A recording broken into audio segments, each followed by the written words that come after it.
Galbay pinjol atau gagal bayar pinjol, risiko dan apa yang harus dilakukan.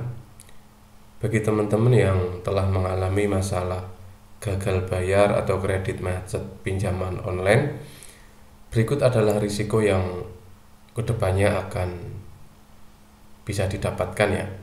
Setidaknya ada 4 risiko untuk nasabah atau debitur pinjol pinjaman online gagal bayar.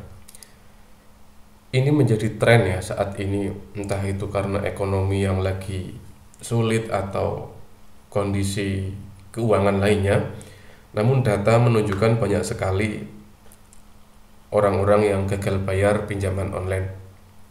Ini ya, khususnya di media sosial Facebook untuk grup Galbay pinjol itu anggotanya tidak main-main ya, sampai ratusan ribu.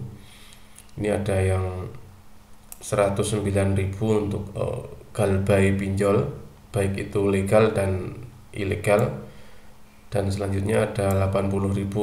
Artinya memang banyak sekali yang saat ini kondisinya memang gagal bayar atau ingin mencari solusi atau memang ada hal lain. Itu realita yang ada di masyarakat lewat sosial media. Kembali ke resiko ya, resiko gagal bayar yang pertama, bunga dan denda pinjaman semakin tinggi.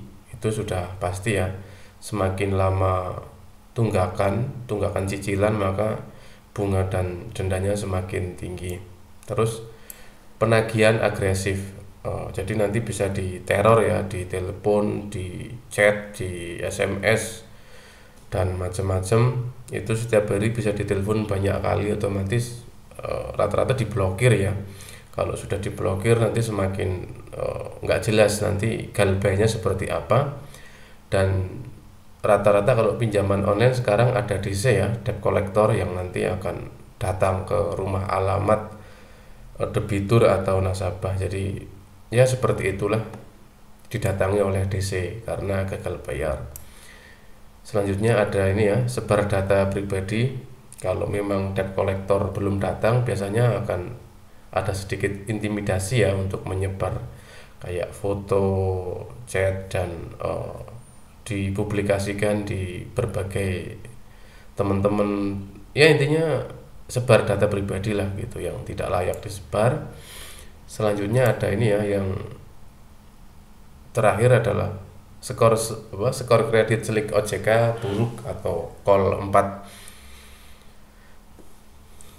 Jadi nanti akan berimbas kepada pinjaman pada perbankan dan lain-lain. Apabila skornya buruk maka ya akan menyulitkan diri sendiri.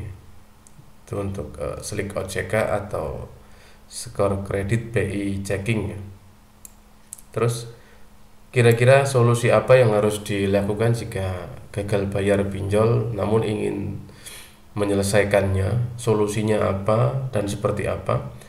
Langkah pertama yang harus dilakukan adalah segera buka komunikasi kembali. Apabila diblokir silakan dibuka dan mediasi baik-baik untuk mencari win-win solution. Jadi minta penghapusan denda atau bunga dan lain-lain. Intinya hanya bayar pokok wajibnya saja. Apabila dulu pernah hutang mungkin 1 juta, sekarang jadi 2 juta ya, coba minta hanya bayar pokoknya 1 juta saja, seperti itu. Nanti metode bayarnya seperti apa, bisa dicicil atau seperti apa, nanti tinggal kesepakatan ya. Biasanya biar tidak memberatkan, dicicil pelan-pelan tapi tetap ada keniatan untuk membayar. Oke, jika ada kesepakatan ya. Bagaimanapun hutang tetap hutang dan itu harus dibayar ya. Itu untuk konsekuensi, karena kita sudah menikmati pinjaman sebagai nasabah atau debitur pinjol pinjaman online. Yang terakhir ini, jika tetap ngemplang atau nggak mau bayar, bagaimana jika pinjol tidak dibayar benar-benar galbay, udah nggak cuek, udah nggak mau tahu, nah nanti ada konsekuensi ya. Jadi dalam beberapa kasus pinjol dapat mengambil langkah, jadi perusahaan pinjol dapat mengambil langkah hukum ya. apabila nominalnya cukup besar. Tapi kalau nominalnya cuman di bawah 1 juta, ratusan ribu, kayaknya enggak deh. Seperti mengajukan gugatan dan melaporkan ke lembaga hukum, namun tetap harus mengikuti prosedur hukum di Indonesia, khususnya perdata ya. Tapi ini yang nominal pinjamannya cukup besar, tapi kalau nominalnya kecil ya sudah begitu saja. Oke, mungkin itu informasi yang bisa admin sampaikan ya tentang gagal bayar, pinjaman online. Namun ini ya, terakhir apabila tetap ngemplang nggak mau bayar, skor slik OJK-nya kolom 4. Ya otomatis kedepannya nggak bisa ngambil pinjaman di lembaga keuangan kayak perbankan dan koperasi. Itu aja sih konsekuensinya. Oke, Galbay lagi tren.